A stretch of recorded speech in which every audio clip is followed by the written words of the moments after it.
Well, I appreciate you coming in today to do this. No problem. If I get adjusted here, there we are. The first thing I'd like to do, just so I can have it on tape, is to get your name, first and last, and the correct spelling of it. Okay, first name is Reginald, that's Reginald, and the last name is Tunstall, Tunstall. A-L-L, okay. And you were born where? England, Which part? Cheshire, northwest England. And if I can be so rude as to ask, what year were you born? 1924. 1924.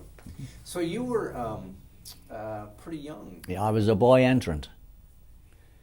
Back in those days, you could go to high school or you could join the service as a boy entrant.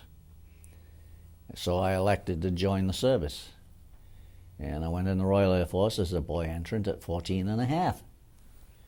And within a year and a half, here comes the war, September the 3rd, 1939. So they decided that they had all these people in the service and they needed pilots and they needed navigators and they needed gunners and you name it. So the whole bunch of us were moved into programs and shortly thereafter we were flying. So you were how old when you actually started flying? 16. 16 years old. Right.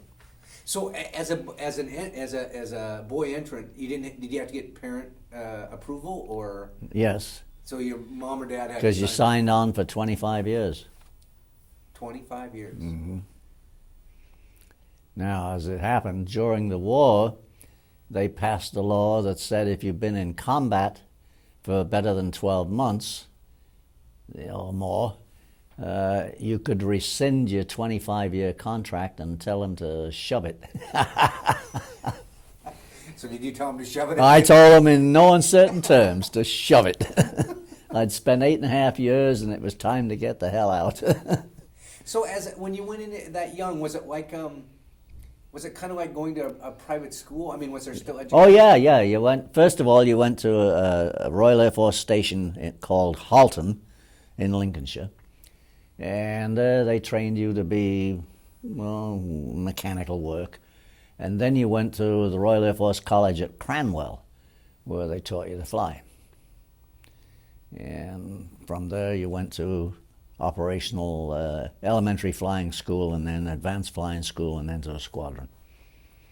Now, were you going in that young? Was it just kids that were young, or were you with? No, they were all young.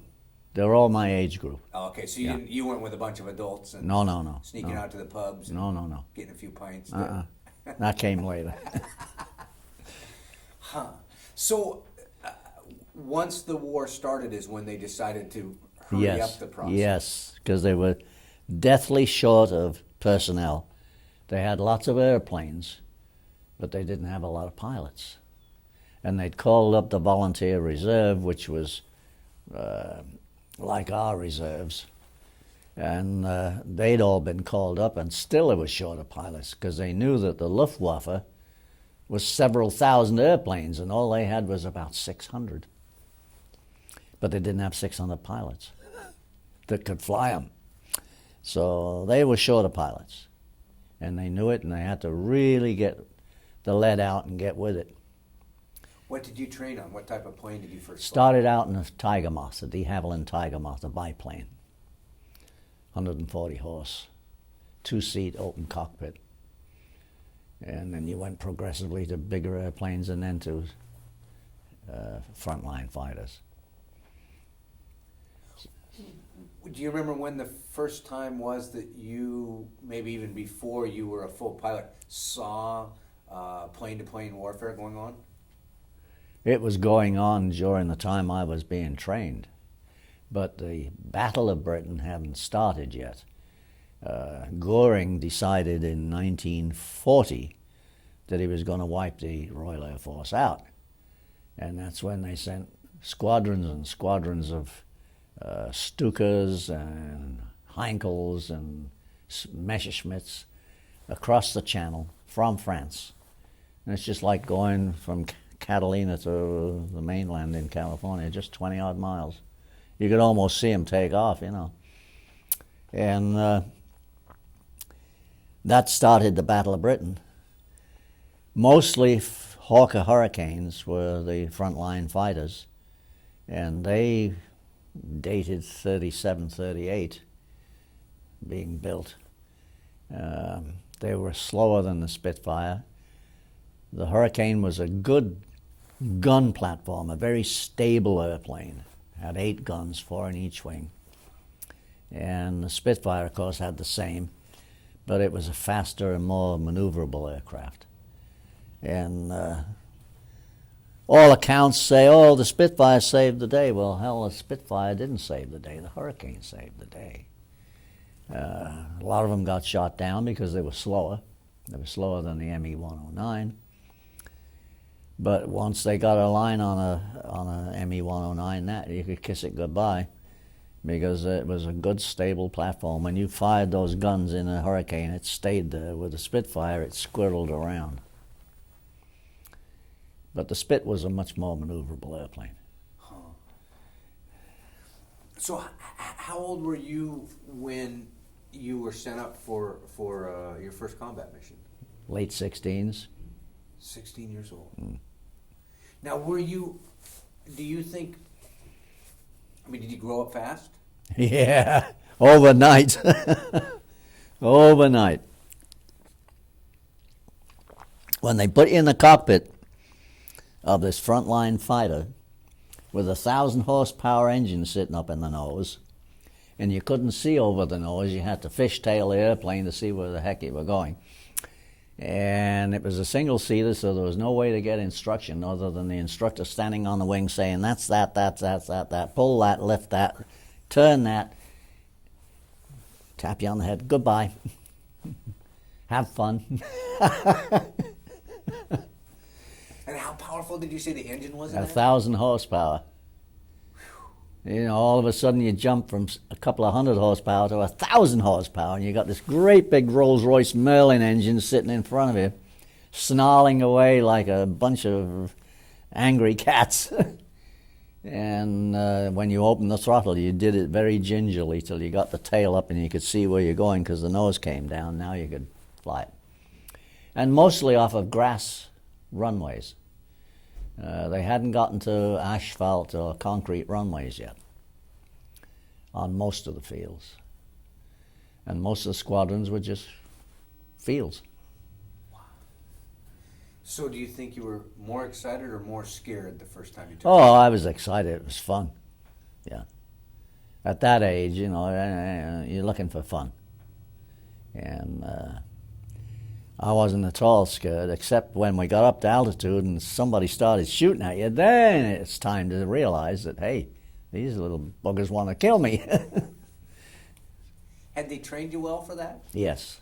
Yeah. Yeah, it had a lot of training with air-to-air combat simulated. And once you saw the cross marks on the airplane, you just got it in your sights and you squeezed the trigger and hope to hit it. So what did you have for weaponry on this model of plane? 8 machine guns, 303s, 4 in each wing, and about 300 rounds of ammo per machine gun. Yeah, just enough for a blip, a blip, a blip, a blip, a blip, a blip, a blip, and now you're out of ammo. And did you? The only way you knew you were out? When you pushed the trigger and nothing happened, then you did a split S and got the heck out of it. How big's the cockpit? Is it small, compact, or? It's pretty tight. It's about that wide, and there's leg room, and then you've got a panel here, and then in front of the panel is a 100-gallon gas tank. Wow. So you, and your sight is mounted in front of you? Yeah, the sight's up on the panel, up on the top of the panel, and it's in the windshield, and there's a crosshair on it, and you line up that crosshair with whatever it is you're looking at. And if you can see in the crosshair, you got them. That's it. And how close did you have to be for accuracy? Within 300-400 feet. Wow. So, you can't shoot from, say, 1,000 feet away, because if you shoot from 1,000 feet away, the bullet drops, so you got to allow for droppage. And a lot of guys made that mistake, not getting close enough so that the bullets went where they were looking. If you got in close enough, bingo, that was it.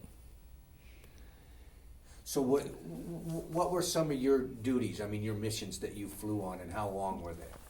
Every mission was usually a scramble, because there were aircraft coming over from France.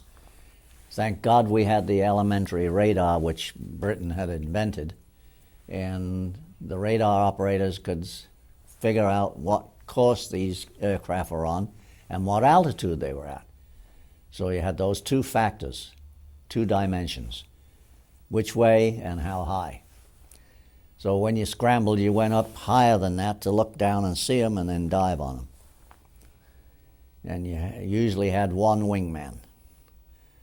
Originally, early in the beginning of the war, the squadrons would go in 9 airplanes at a time. Well, they changed that real fast to 2. You had a point and a wingman. So what's the point's job? Point's job is to shoot down whatever's there, and the wingman to guard his rear end. And what was your target? What type of plane did you fight against?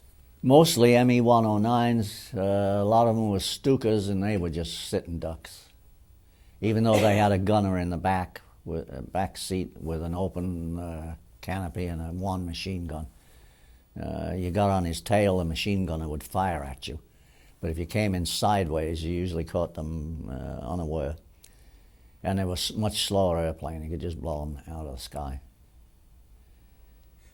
How long would a mission be then on a scramble like that? 15 minutes.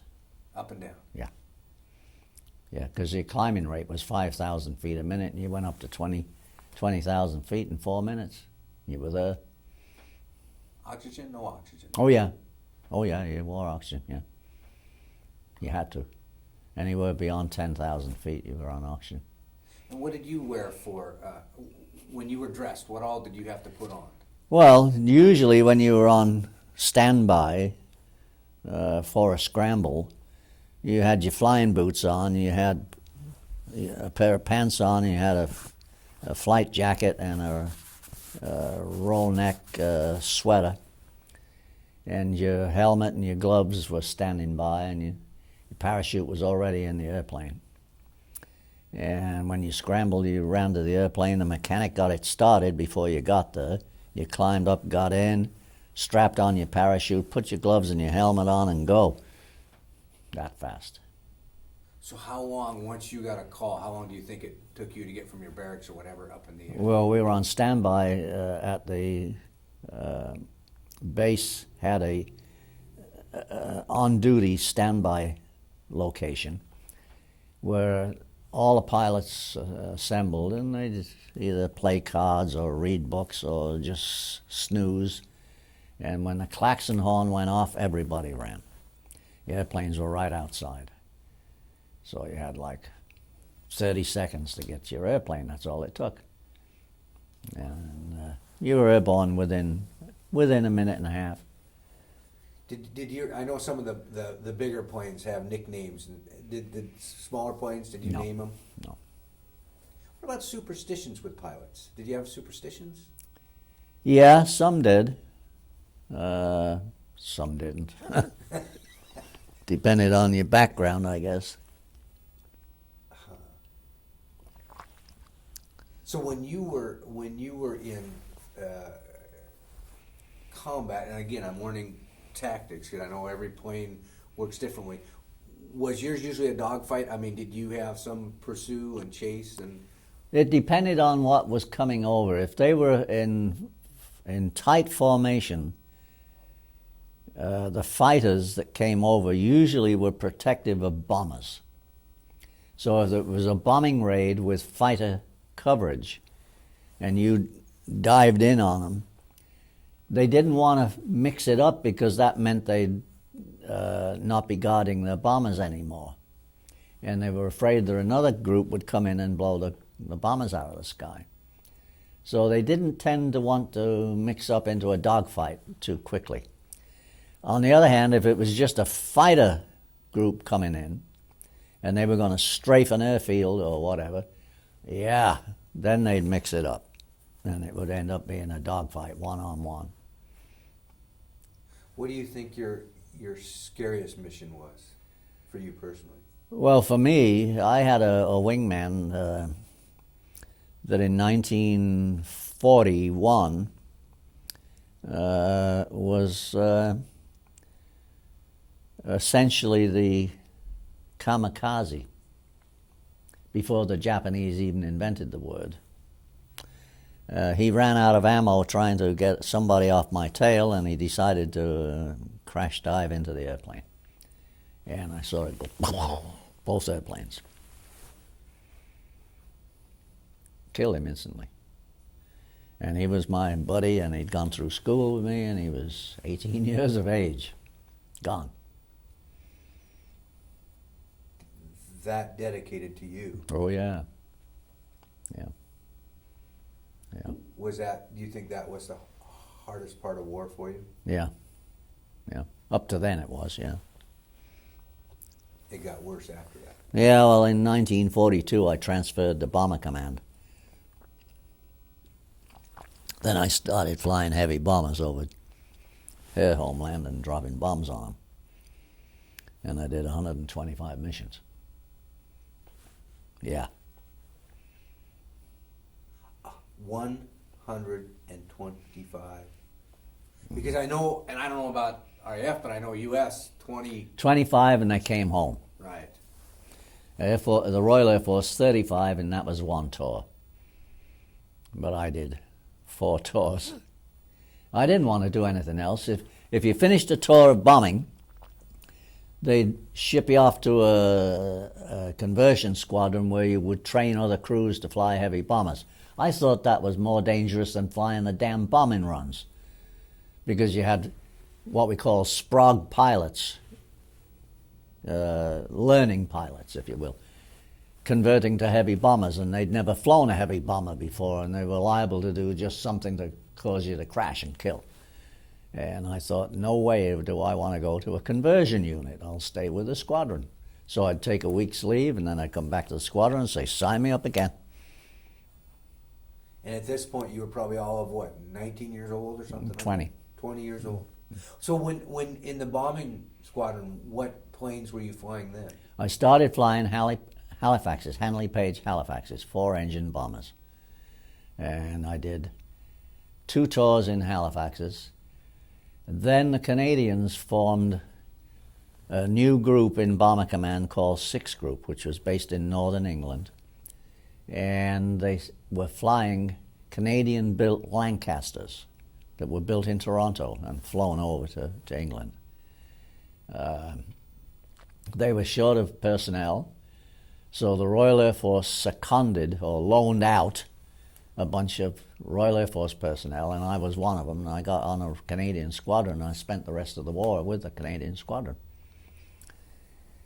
And at the end of the war, they all climbed in Lancasters and flew back to Canada. And I went back to the Royal Air Force. Now, how big is the Lancaster? Is that a 4-engine? 4-engine bomber, yeah. How big a crew? 7. And did you fly, once you got with the crew, did you stay with the same crew, or did those... No, you stayed with the crew right through the tour as long as you survived. And then when you finished the tour, the crew disbanded, and you got a new crew if you went back again. So I went through 4 crews. Do you remember any of the people you crewed with? Oh, yeah. Oh, sure. Yeah. Yeah. I kept in touch with one of them until he died. He lived in Canada, in Banff, Alberta. Is that a special bond? Yeah. Oh, yeah. Yeah. Yeah, he was an older guy than me. He was in his early 30s. And absolutely fearless. Good man. Navigator. And what was were you pilot or were Yeah, you, I was pilot. You were still pilot. Yeah, yeah. So which do you like flying better? The Lancaster. Really? Oh, yeah. Yeah. Would they take the abuse? I know that they talk about the B-planes and the abuse that they would take and still come back. Oh, sure, yeah. Because most of our missions, until late in the war in 1945, prior to that, were all nighttime missions. That's right. That was the big difference between English and American, Right. B-17s flew in formation, tight formation, to protect the whole group. And in daylight, we flew in streams at night. You never saw another airplane unless right over the target. And then you didn't see anybody till you got home. It was just all on your own. Wow. Kind of. And those missions were a lot longer. Yeah. The bombing mission. Yeah, definitely. And there was a lot of airplanes, usually up to 1,000 airplanes in a raid. Mostly 800, 900 airplanes involved. So there was a constant stream of airplanes, and they all try to get over the target within like 2-3 minutes. So there were wave after wave after wave after wave. Then you dispersed and singularly flew home. That's hard. I mean, that's almost inconceivable to me, because when you start thinking about A, that many airplanes, but B, getting them in the air, getting them close enough, like you said, 2 minutes. Right. And with technology being a little different then, Yeah. to make sure you guys Yeah. Because we all had radar. That did help. The navigators could monitor the radar and see what was around and above and below. So there weren't too many cases of airplanes crashing into each other. Very rarely. Who escorted you then? Nobody. Really? Not at night, no. You just streamed over. Constant stream. Because I've heard the B pilots talk about being in that formation and Holding you just position. stayed on Yeah, whatever. No yeah. So same thing with you, but no escort. No escorts, no. Didn't need them at night. The only time we needed them was when the Messerschmitt 110 was built and the Luftwaffe had it, and they'd formate underneath an aircraft, and then they'd just pull up and rake you. So we put a turret underneath, a blister turret, and the wireless operator sat in the belly of the airplane on the way to the target, and if he saw anything underneath, he started firing at it. So they stopped that real fast when they lost a bunch of Messerschmitt 110s. Were you taking flak, or at night were you? Over the targets you would, yeah. You did. Oh, yeah. Definitely. They put up a barrage that was a solid curtain of flak, and you hoped you were a little bit above it. Most of the time you were right in it. We talked to one guy, a guy named Gil Langdon from Eastern Washington. He was a ball turret gunner. And he said, it was interesting because we went through all the training, and I know they told me they were going to fire at us. But he said, in my mind, I never thought they'd really be firing at us. He said, the first time I saw flak, he said, boy, my ball turret was alive and going. So, Funny thing was, as you approached the target, because of the curvature of the Earth, you'd see all this flak, and you'd say, oh, shoot, it's way below us. And as you flew into the target, it started coming up, and you were right in it. And it was an optical illusion. now could you hear it when it... No. The sound of your aircraft was, unless it was real close. And if it was that close, you had problems. But I assume what you heard then is 4 engines running all. I mean, it was had to be. Was it loud? Constant noise, yeah. Cold? Cold and high decibel level, 130 dBs. Yeah. It's amazing. A lot of the guys went deaf. Oh, they did? Yeah. I used to stuff cotton in my ears. Huh. When you went, it's interesting because different perceptions of different countries. In America, World War II started with Pearl Harbor. Right. It was going on long before that. Yeah. We started September 3rd, 1939, when Hitler walked into Poland. And it was in your backyard. Oh, yeah. You know, much different. I mean, Oh, yes, yeah. we had Pearl Harbor, but I mean, really, World War II never touched the Americans. No, not until 9/11. Yeah. That's the first time we've been bombed Yeah. on the homeland. Who did you, as a young lad, think your enemy was? A person, a country? Hitler, Just Hitler. Herr Schickelgruber. Jawohl. Yep. He stood for Germany. So when you ran a bombing run, that's what you were thinking was, I'm getting rid of Hitler. Not really, because early on in the war, the Luftwaffe bombed Coventry, London, Birmingham, Liverpool, all the major cities of England. And my daddy had buckets of sand ready because the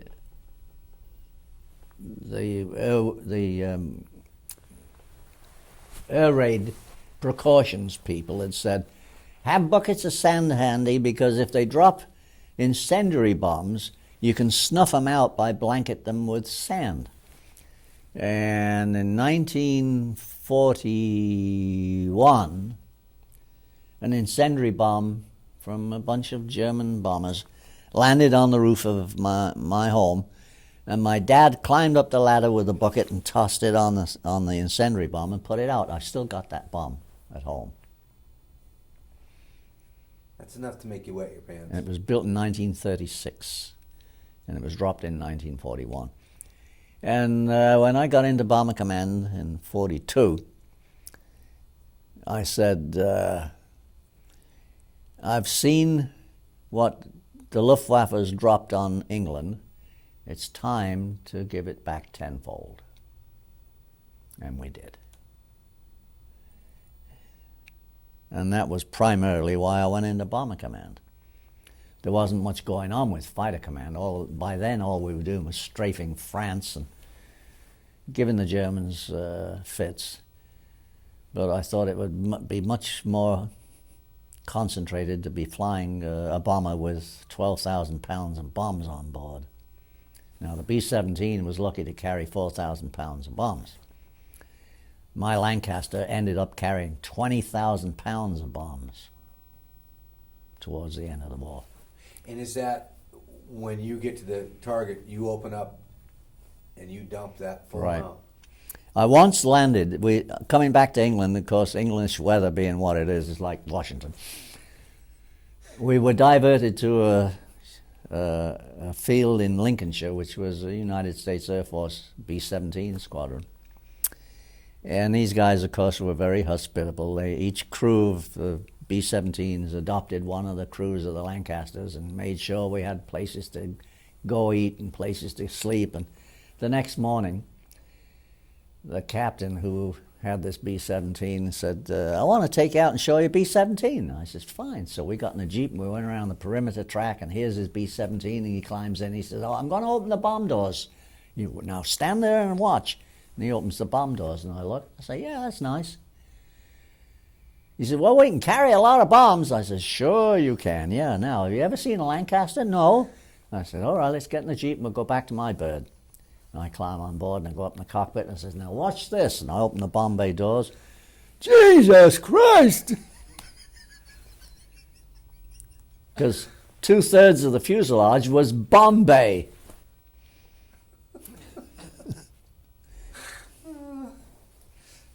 Funny. So that you took care of bragging rights at that point. Oh yeah. Oh yeah. Yeah, he was amazed. He says, my God, that's a huge bomb bay. I says, well, we carry a bomb so big we just close the doors against the bomb. It's called a Blockbuster, 20,000 pounds. 20,000 pounds? Yeah. Because it was way over gross. The airplane weighed 40-some thousand. And with the 20,000 pounder, it weighed 60-some thousand, and we had 5,000-foot runways, and we used every inch to get airborne. Those poor old 4 Merlins were screaming. That's amazing. So that was, when you say 20,000 pounds, that's a number of bombs. No, 10,000, 10-ton bomb.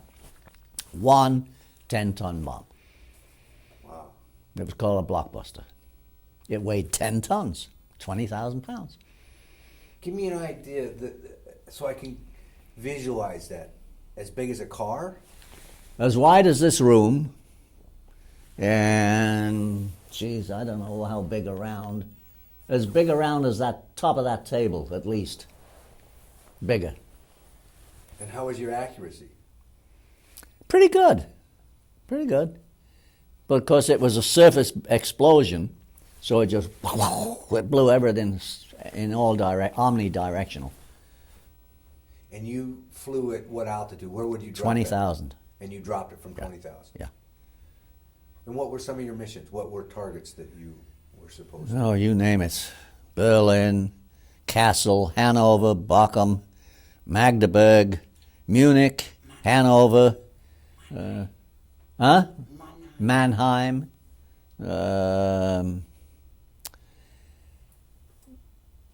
Let's think. And was it usually, were you just broad sweeping whatever was there, or were you looking for factories? No, it was pinpoint type targeting. Early on, pinpoint.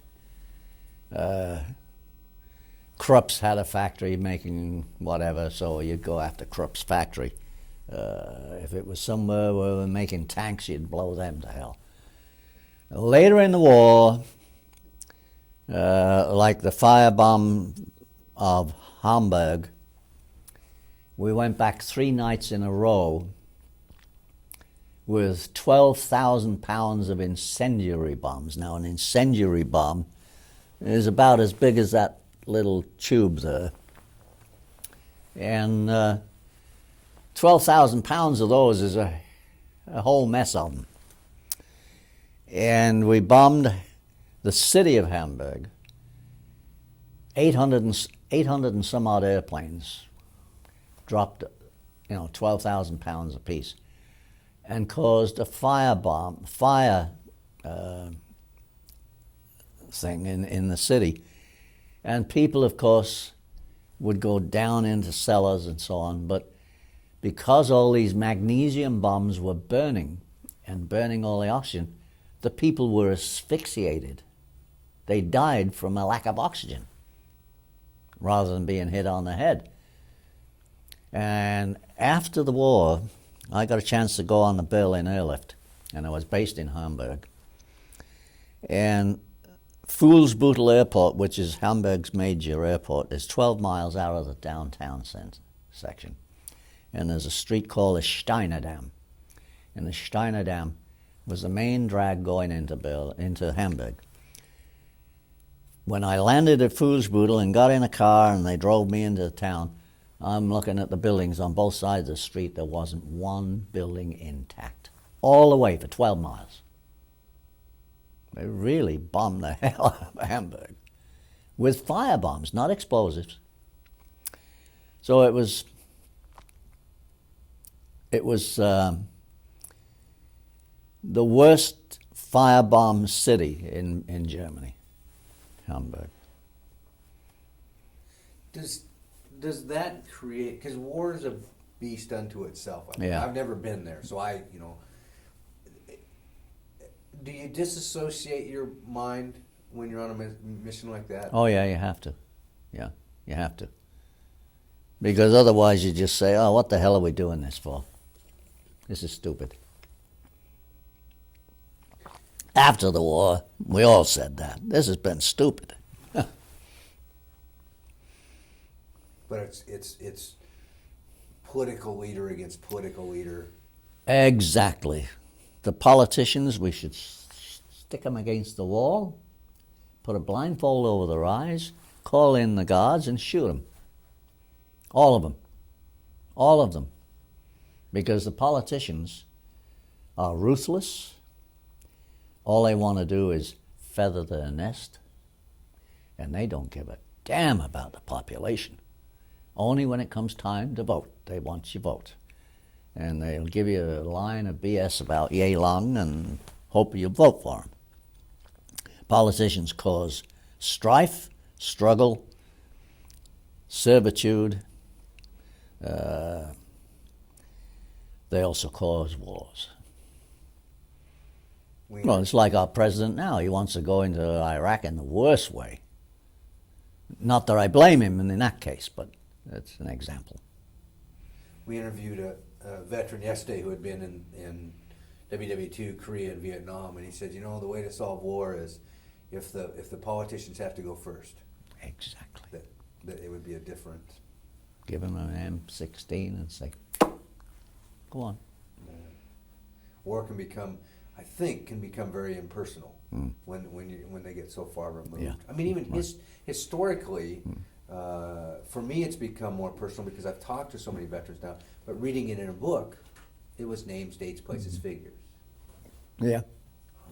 No, war is stupidity. And terrorism is stupidity. And sure, we got to get Saddam Hussein out of there so that the Iraqis have a chance to live a decent life. And we got to go after the fella from Afghanistan. Whether he's alive or dead, I don't know. Who knows? Now, were you shot down, is that right? Mm-hmm. Mm-hmm. Was that when you were flying bombers or when you were flying? Both. Both? Both, yeah. So you were shot down twice? Yeah. Yeah. So where in your first shoot down? First shoot down was I took bullets in the header tank. There's a thing called a header tank. It's like a radiator on a car. And the guy got a couple of bullets in the header tank, and the header tank spewed all the liquid coolant out, and the engine was about to seize up. So I got the hell out, pulled the ripcord, and floated down into the English Channel, and got in my dinghy and splattered around in there until a sea rescue vehicle came and got me. Second time I was over Germany and got coned in searchlights.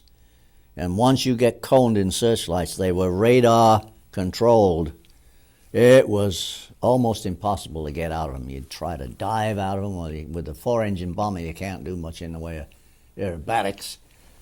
And I took some shots in the wing, lost a couple of engines, and the airplane started to go into a spiral, and I said to everybody, get the hell out of here, including me.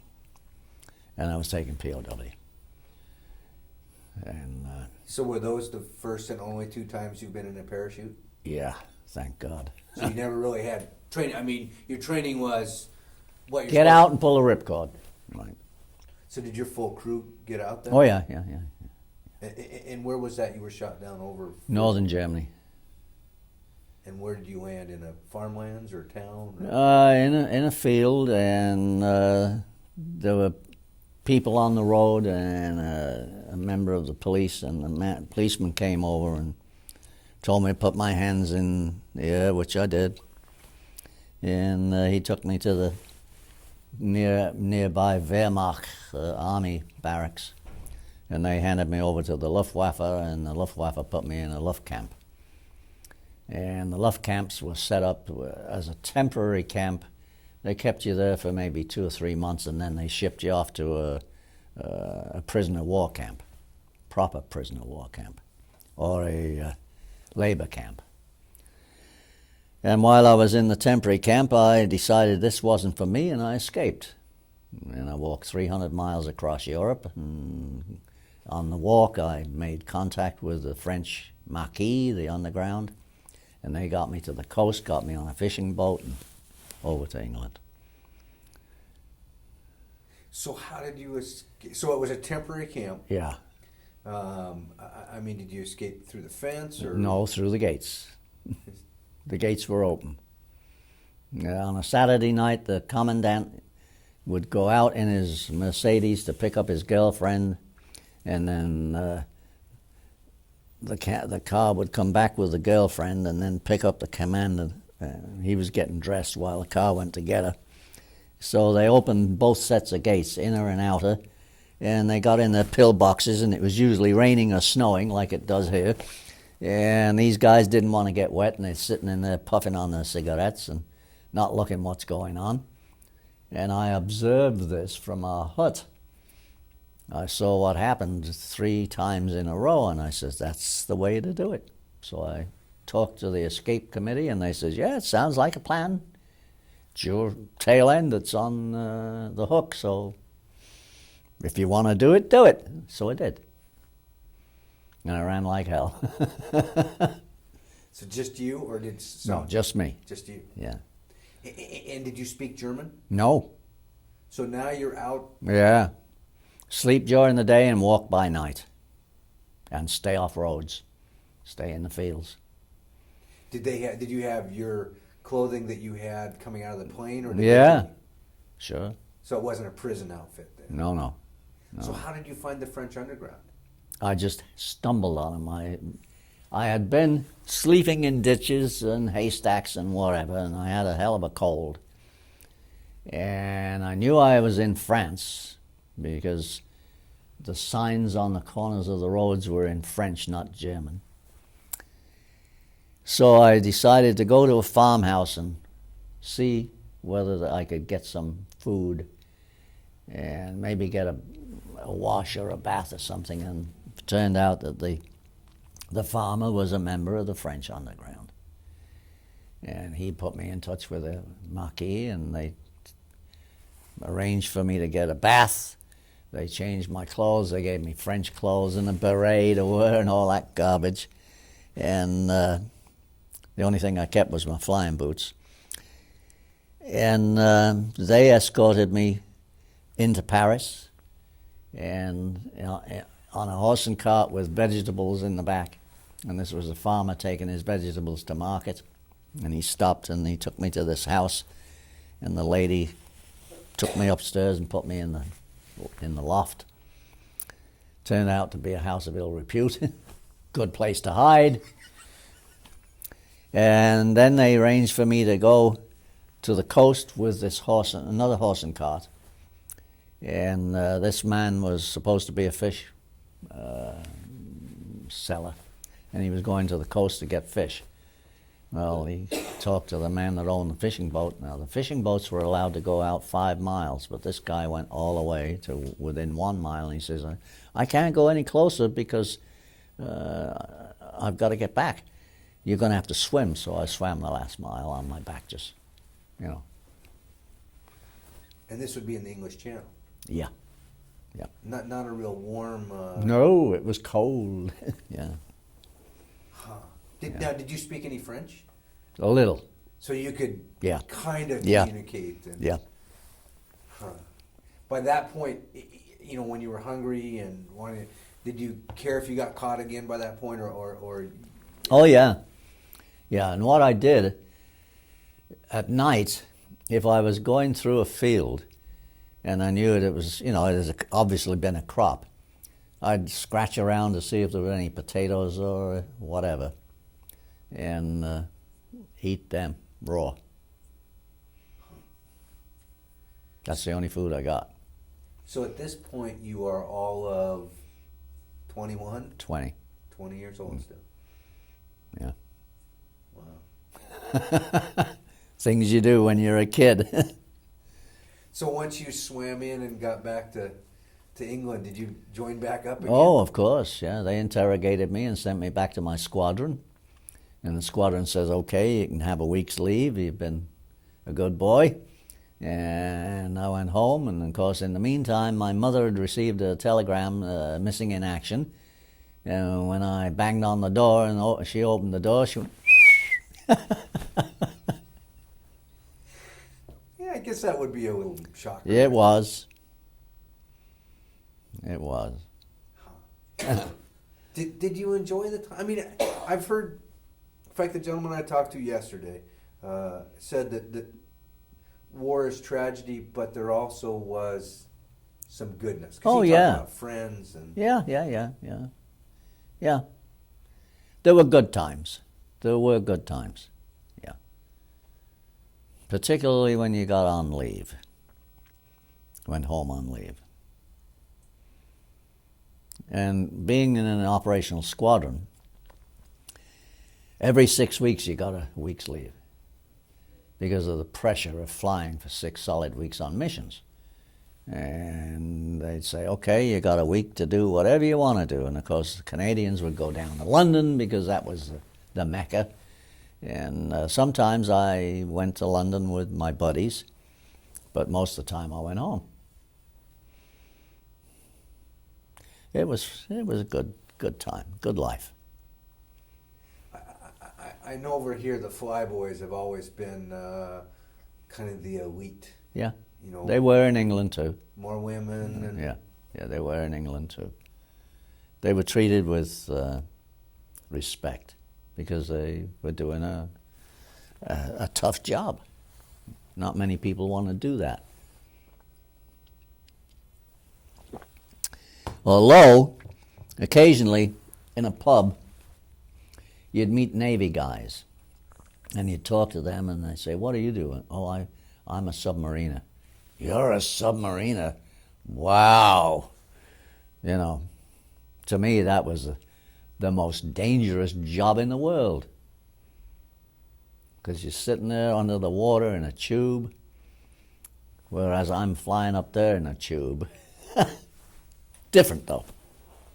And the Brits and the Americans got along? Yeah. Oh yeah.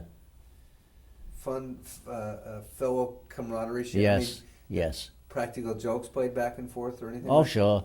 Yeah. But we got along fine with the Air Force people. U.S. Army Air Corps. They were pretty good guys. Army was something else. I felt sorry for anybody that was just a foot soldier, you know, because they're hand to hand, close in. To me, the war was remote, 20,000 feet remote, and a totally different aspect, totally different aspect.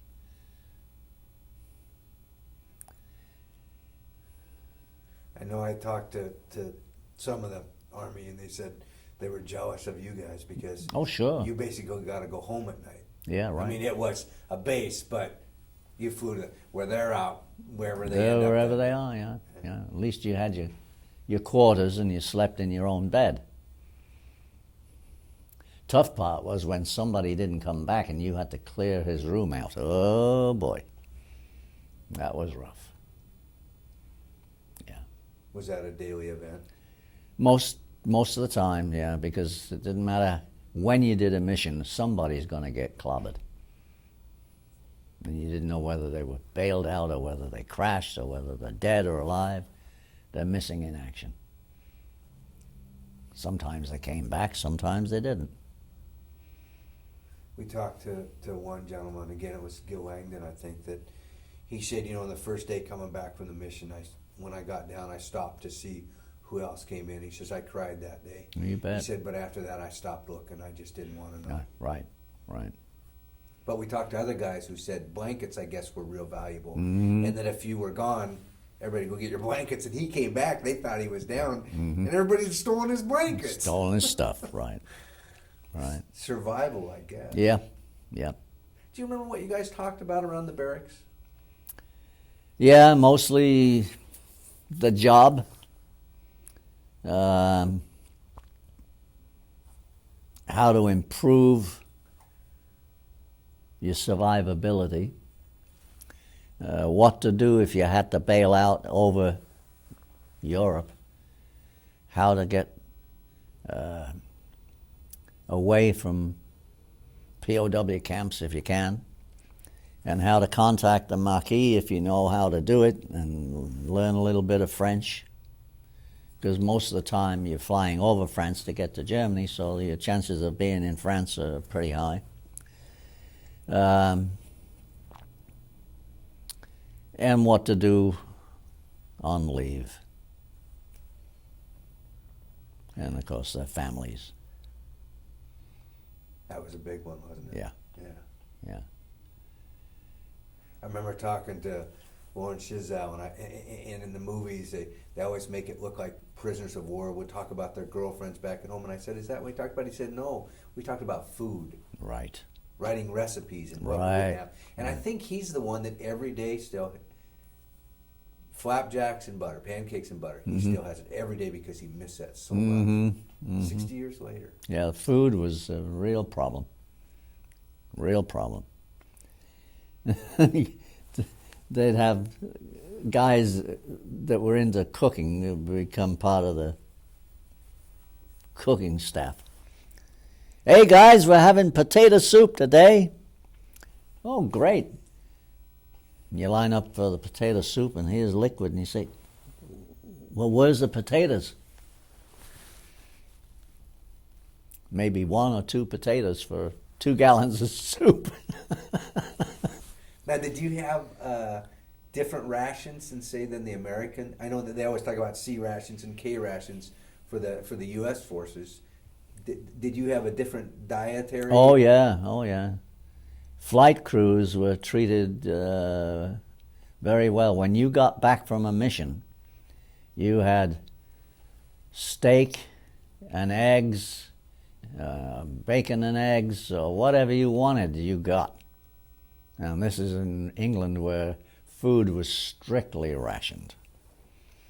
But they made sure that the crews that were flying missions, when they got home, they got a darn good meal before they went to bed.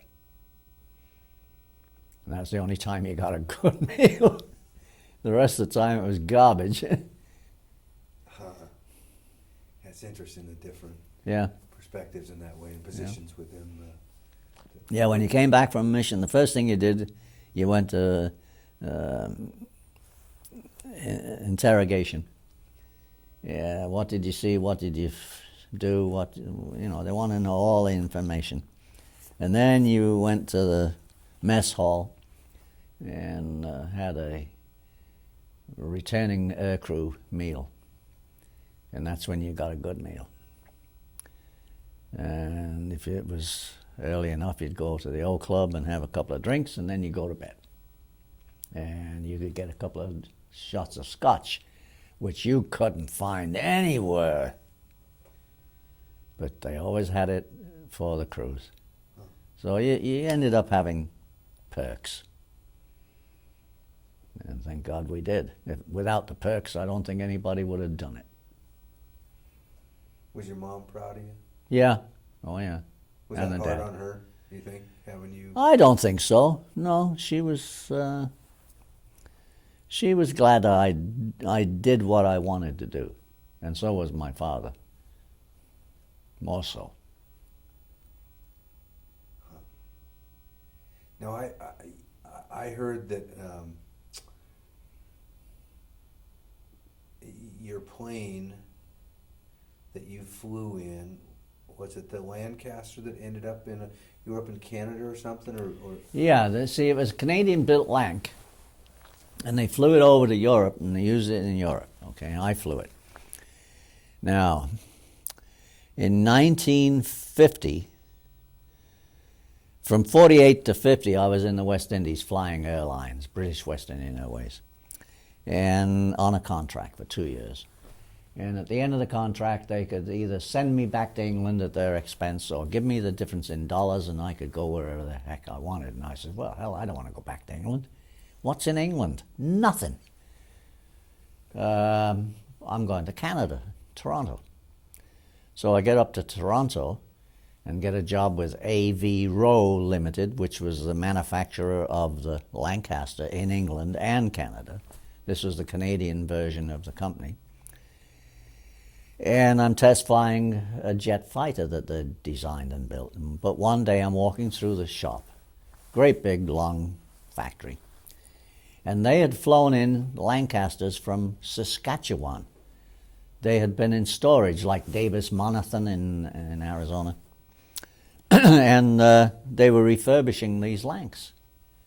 So I'm walking along looking at Lancaster, Lancaster, Lancaster, Lancaster, and all of a sudden I come to a dead stop. There's my Lancaster. So we're looking it over, and the crew foreman comes over. Can I help you? And I says, well, not really, but I'm just looking at my Lancaster. I flew this bloody thing in England. You did? I says, yeah. He vanishes. He says, well, please help yourself. Meanwhile, he gets on the phone to public relations, and the next thing I know, here's a bunch of people with cameras and all that stuff, and they want the story. So I give them the story, and it's in the paper. Now, there's a sequel to this. That was in 1951. Okay. In 1995 or 6, I'm not quite sure, two friends of mine down in California, Canadians, were going to go up to Canada for a vacation. So they climb in their airplane and off they go in their light airplane to Canada. And a month later they come back and they say, hey, I've got a T-shirt for you. Picked it up in Hamilton, Ontario. And on the front was stenciled in a Lancaster with the same number on it. And they had a poster rolled up. He gave me the poster, and here's a picture of this thing flying over Canada with all my numbers on it. My airplane. It still exists. It's in a museum in Hamilton, Ontario. Still flyable all these years. Did they know it was your number, or did they just They think, oh, this didn't is know. your plane? Yeah, they didn't know it was mine till I told them. And they didn't believe me, so I dug out my logbook and says, there it is, see? There's the numbers. Well, I'll be damned. Have you ever gone up to see it? No. When you see a plane like that or hear, because I hear some of the pilots talk about that sound. Oh, yeah, you can't mistake a Merlin. A Rolls-Royce Merlin sounds like nothing else. If it's a P-51 buzzing over, you know you're listening to a Merlin. It may be a Packard Merlin, but it's built to the same specs. Has the same sound, and it's unique. Unique. You said it runs like a top. Oh, yeah, smooth running engine. I flew behind Merlins right through the war. The Hurricane had a Merlin, the Spitfire had a Merlin, the Halifax bomber had 4 Merlins, the Lancaster had 4 Merlins. So Rolls-Royce engines all the way. I just can't imagine being 16, 17 years old and be given that piece of equipment. And the responsibility for it. Yeah. But, England was desperate. I mean, if they'd come over and taken over England, that would have been the end of the war. And the next thing, the V-2 bomber, missile, was launched from the Frisian Islands, came over to London, boom. But the V-4 was a 3-stage missile that they would launch from the Frisian Islands to New York. And that was the next move. But the Beitang 2 was the last one they built. They didn't get to build the 4. Did you ever go to London shortly after the bombing of London to see the devastation? Oh, sure. I was in and out of London. I was based right out of London when I was in Fighter Command. How would you describe that? I was in London in 1998, so it's a full city now. Oh, yeah, God.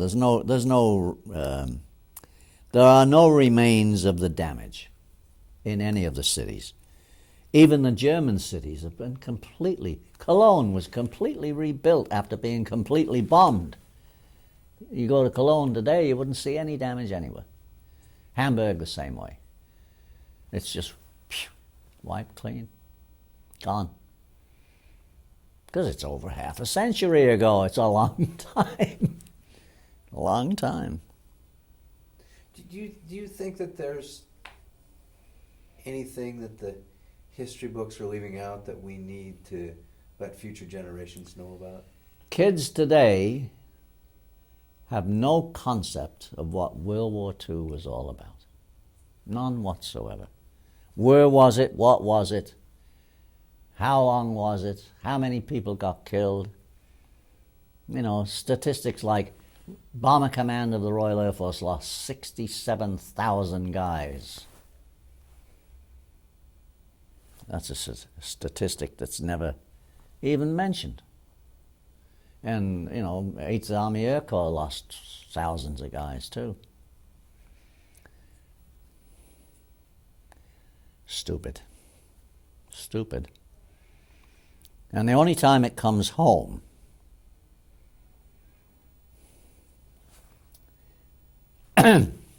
is when you go to a cemetery or you see on TV line after line after line after line of crosses.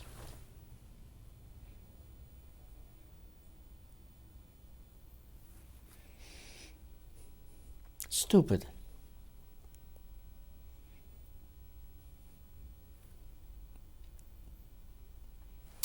I had an experience in Italy in 1961. At that time I was designing and building rocket engines for missiles. And we had built an engine for Douglas Aircraft Company that made the Thor missile.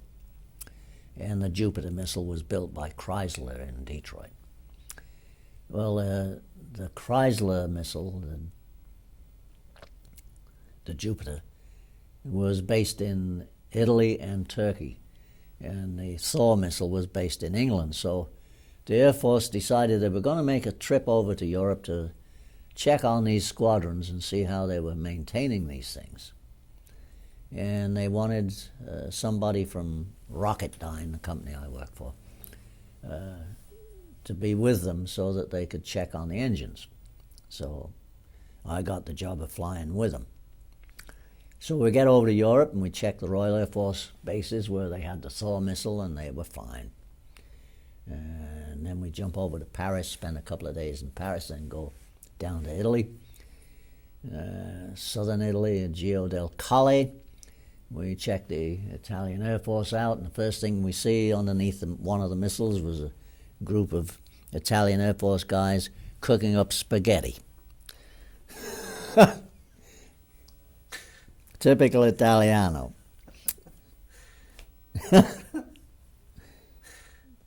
Oh my God. Anyway, I've lost the thought of what I had in my mind. Gone. That's fine. I had a reason for telling you all this, and I've lost the reason. We started talking about a message for future generations. Oh, yeah. You know, all these missiles were all over the place. They were in Turkey, they were in Italy, they were in England, all aimed at Russia, of course. And, of course, the Russians had missiles aimed at these spots as well as the States. And that was, you know, the Cold War period. And the kids today, what was the Cold War? Never heard of it. I know what Nintendo is. Yeah, right. Give me a break. Unfortunately, the intelligence of the younger generation can be split in two. There are the intelligent kids that are referred to as nerds. These are the ones with brains and use them. And then there's the massive idiots. Don't know what their brains for. World War II, what's that? Never heard of it. And they don't teach anything in school either. It's never mentioned. I would assume that the two intelligences that you talked about, the nerds and the ones that don't know what it's for, would be a prime target for a person like Hitler. Oh, yeah. I'll give you an example. Let me do one thing. I got to do. In the United States of America is that this, for 200 years, has been a melting pot. Doesn't matter what nationality, Polish, French, Danish, Norwegian, English, whatever, Italiano, Spanish. They all become Americans. I'm English, I'm an American. She's a Deutschlander, she's American. And when you melt all these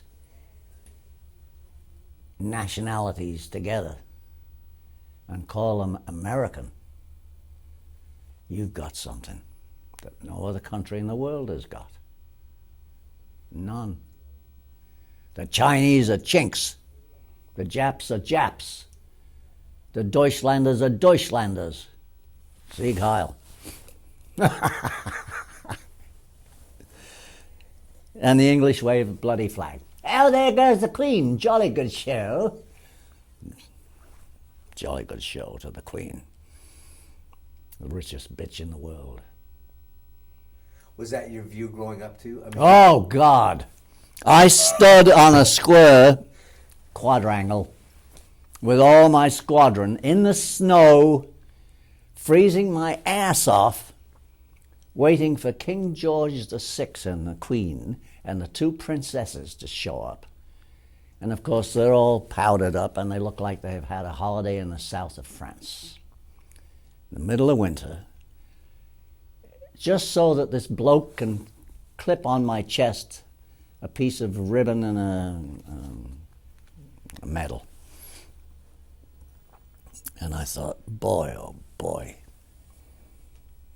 they haven't got a clue what it's all about. And they didn't.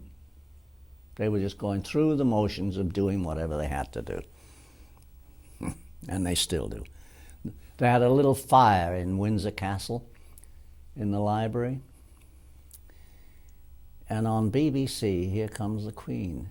Oh, I do hope that you will contribute to the fund to rebuild our beautiful library.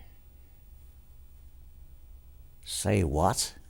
She's the richest woman in the world, and she's begging for money? Give me a break. Now in Hyde Park, the people stand on their soapboxes, and that's famous, of course. And this guy's getting up saying, it's time for a bloody change in this country, you know. We've got to get rid of the royalty. We should be like the United States, have a president and two houses, one of Commons and one of Lords, if you like, but a president, no queen, no king, no princes, no princesses, no duchesses, no dukes, no earls. They all get paid. And where does that come from? Us blokes. So did you, as a child, did you look towards America? I mean, did you have visions of coming here? Oh, yeah. Oh, you did? Oh, yeah. My dad had spent years in Canada and the States, way, way back. And in Mexico, building the ferrocarril, the railroads. He was an engineer then. And then he went back to England. And my daddy invented soda pop. Wow. He was the first to put the fizz in soda pop. Way back when. Was he just kind of a ingenious? He was a bloody genius. He really was. Yeah. He really was a genius, yeah. I don't know where I missed inheriting all that, but he is a genius. Was a genius. Now, did you serve just in the European theater, or did you also serve over? Oh, after the war in Europe finished, where did they ship me out to? India. Getting ready to go bomb the Japs. But fortunately, they got a couple of nice eggs, and that was the end of that. So then I came home. What did you think about that? Now, it's interesting because I've never asked, everybody I've talked to has been, was with the U.S. troops or whatever, their view of the bomb. What was your view of the bomb? I thought it was a great idea, and I think we should still use it.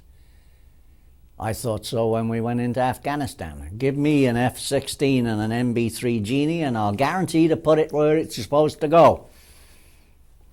Even at this age.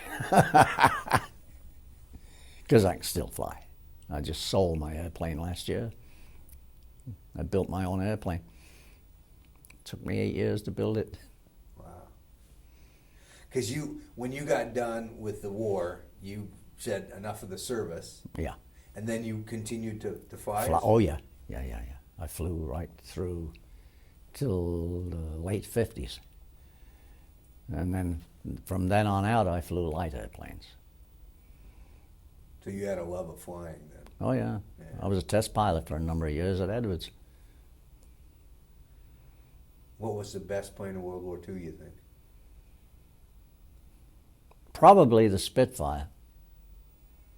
As far as a machine that was something you strapped on. Because there's two ways to fly. There's pilots that get into an airplane and fly an airplane. And there are pilots that strap it on their back and they fly. And there's a big difference. Big difference. Same goes for driving. There are people that strap a car on their back and they go down the road. And there's people get in a car and they drive down the road. Big difference. So which type of pilot were you? Strap it on. Strap it on. I fly. These are just an extension of me. It's all in there. It's in the thought process. Is the glass half empty or is the glass half full? Can they Big teach difference. that, or do you just... No. You self-teach that. You self-generate it. If you're a bootstrapper, you know you're a bootstrapper. If you're not a bootstrapper, what do I do now, bud? Going back to what we were talking about, there's a thing called brainwashing. Now, I don't mean any disparaging by this, but in Germany it was Sieg Heil! Sieg Heil, mein Führer! And when the Führer patrolled down the road in his Mercedes-Benz, standing in the back, Sieg Heil! Brainwashing. In England, when the Queen or the King went by, oh, let's wave the Union Jack. Jolly good show, there goes the King. Oh, God save the King. And in America, I pledge allegiance to the flag of the United States, blah, blah, blah, blah, blah. Brainwashing. Now, these people that have no intelligentsia, they are ripe for brainwashing. Whatever kind of brainwashing it may be. Whether it's Joe for King, or whether it's Sieg Heil, or whether it's there goes the bloody King, or whether it's I pledge allegiance. It's all the same. It's all the same. It's put it in there. The nerds, or the intelligentsia of the world say, hey, I'll choose whichever way I'm going to go. The ones on the other side of the fence, oh, that's what we're supposed to do. That's why the politicians can control. They appeal to this group over here. The nerds say, I don't trust that SOB. Did they, as a military, I mean, is brainwashing always negative, or can it be used to... Oh, it can be positive. Oh, yes. It can be very positive. When JFK was president, regardless of religions or ethics, he was one of the best presidents we ever had. His wife opened up the White House on television every week. Gave a tour of this room, that room. This is where George Washington slept, blah, blah, blah. And America said, wow, we've got a royal family. And then some SOB killed him. What was your best day in the service? Best day? The day I went before the board in London at Adastral House, which is the headquarters for the Air Ministry. And here's this long table with 4 or 5 gentlemen in uniform, various ranks. I say, Tunstall, we have here your application to resign from the service. Yes, sir, that is correct. Well, you do know that you signed on for 25 years, yes. And you do know that you have a fine career ahead of you, yes. And what do you want to get out for? I have given you 8.5 years of my blood and sweat and toil, and now I want to do my thing. Oh. Well, I guess that's what you want to do, but of course you're making a big mistake. That's your opinion, not mine. Adios.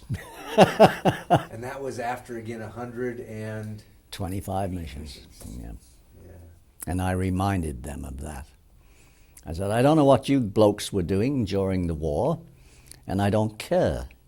It's irrelevant as far as I'm concerned. But I did 125 bomber missions, and I also flew fighters for 2 years. And I think I did enough.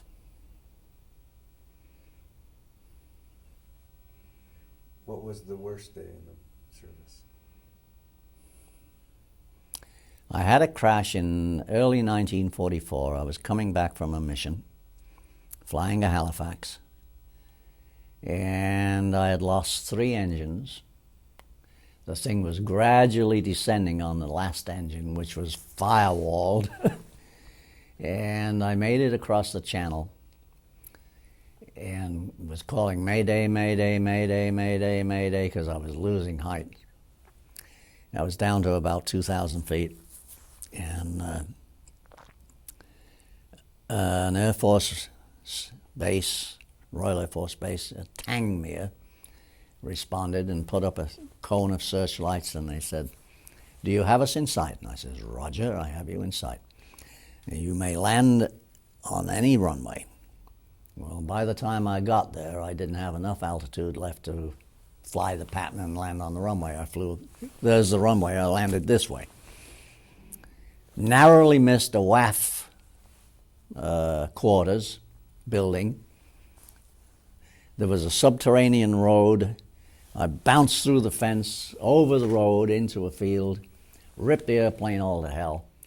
And just before it hit, a little voice in the back of my head said, hit your Sutton harness. There was a quick disconnect for the straps, shoulder straps, lap straps.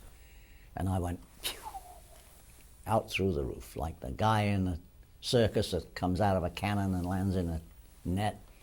I landed about 150 yards ahead of the damn airplane in a field. And I remember when I came to, I was clawing at the soil. Oh, soil. And then I saw all these red flames, and I turned my head and I could see red flames, the color of that. Oh my God, I'm in hell. And out.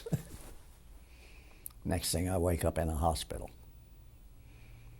Airplane ripped all to hell. I've got pictures of it, which I don't know where they are right now, because I don't have my pictures handy because I just moved up here a year ago. A year ago this month.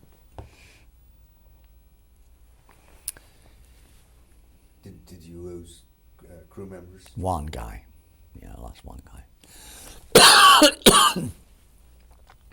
The rest of them made it because I got them into crash positions before I put the gear down. Are they all about your age? Oh, yeah. So everybody's about the same Yeah, age? in the 20s, yeah. Huh. What's it like in a, because you described when you were in the fighter plane being 300 feet or so. When you hit a plane, I mean, when you go through it, do you feel it? I mean, You mean when you blow it? yeah, do you fly through them? Or No, you try your damnedest to roll the airplane and do a split S away. Split S is when you roll the airplane and because shrapnel fragments can rip you to pieces.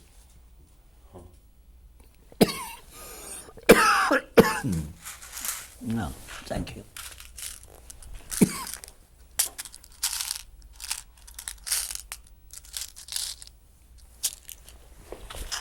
Well, thank you very much. I Think we covered it all. He built the rocket that flew to the moon. Oh, really? So after, when you retired from the service, Yeah. you went into development?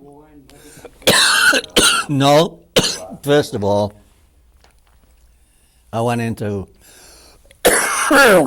airline flying.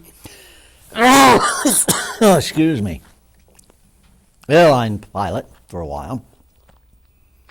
Then I went on a Berlin airlift. Then back to airlines again in the West Indies. And then into test flying in Canada. And then down here into test flying. And did I hear some rocket development? Later years, I joined Rocketdyne, which was then a division of North American Aviation. And we developed rocket engines.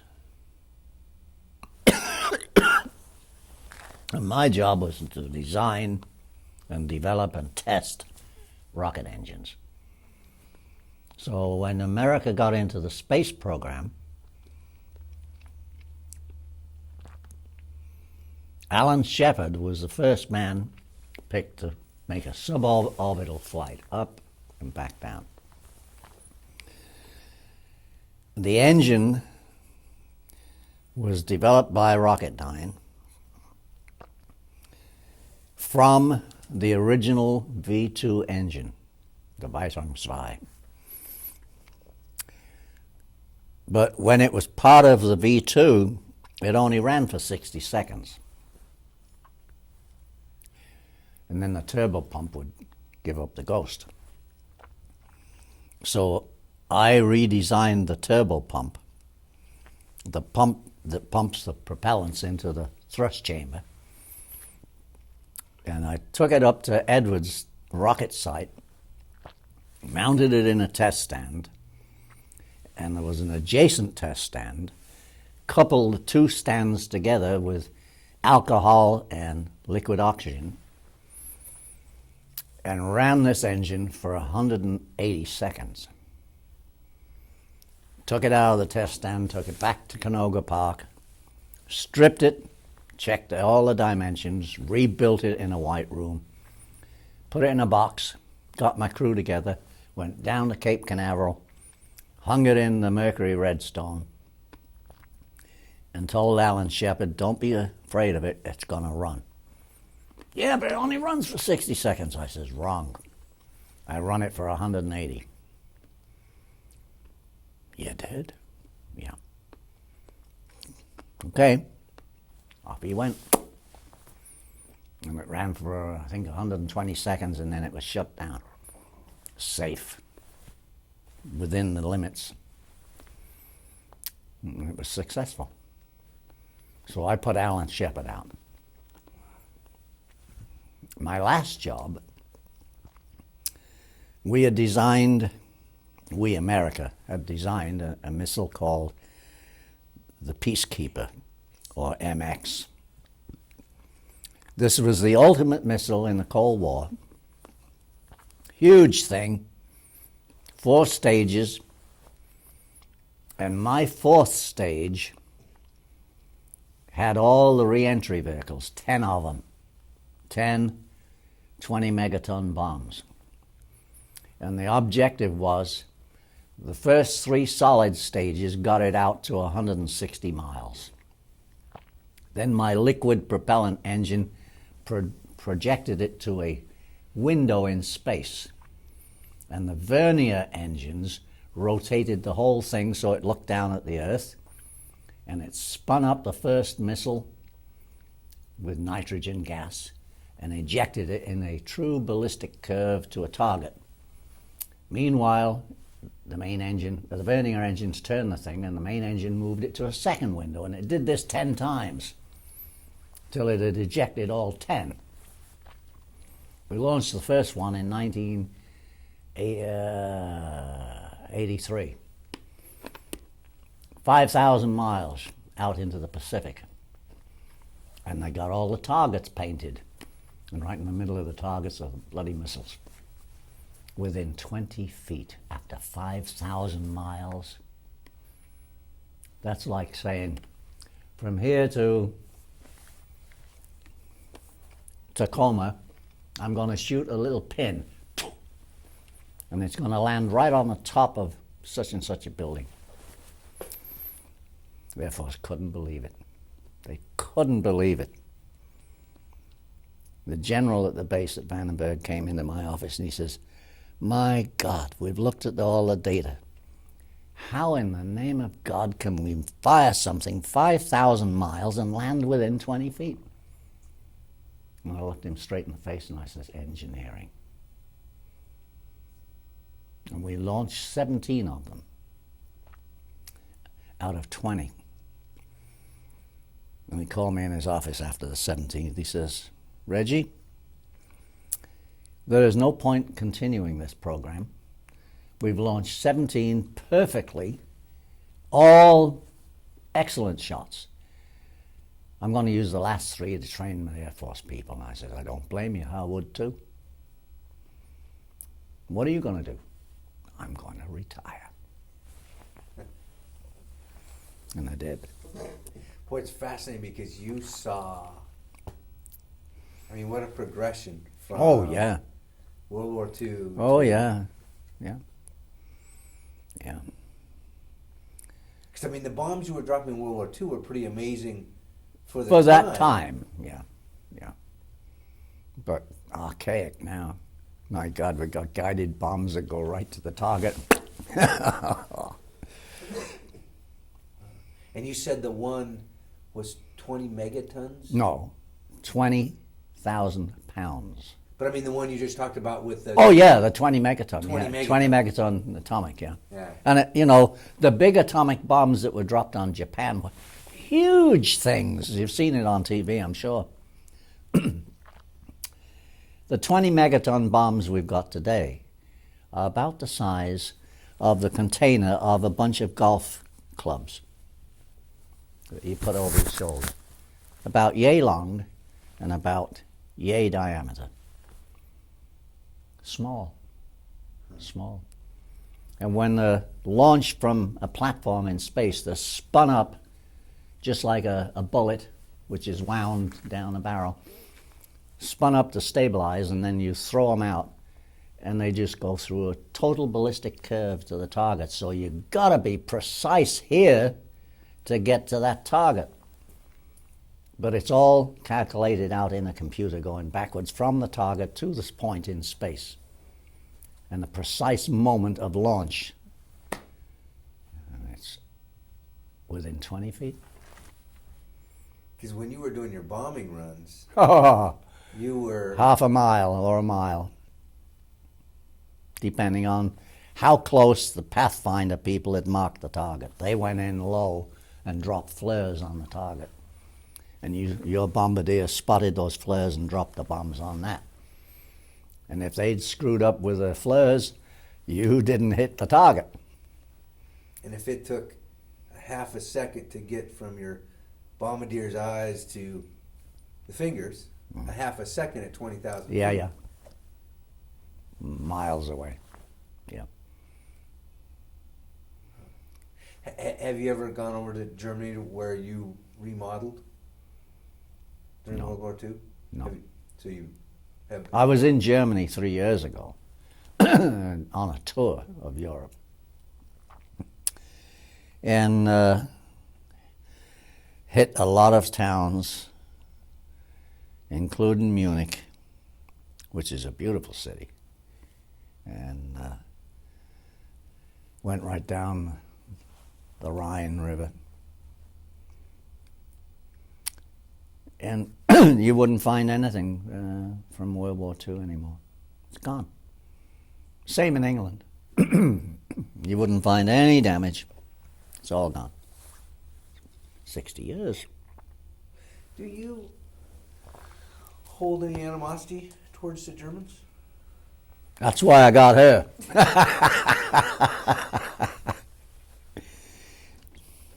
No, not at all.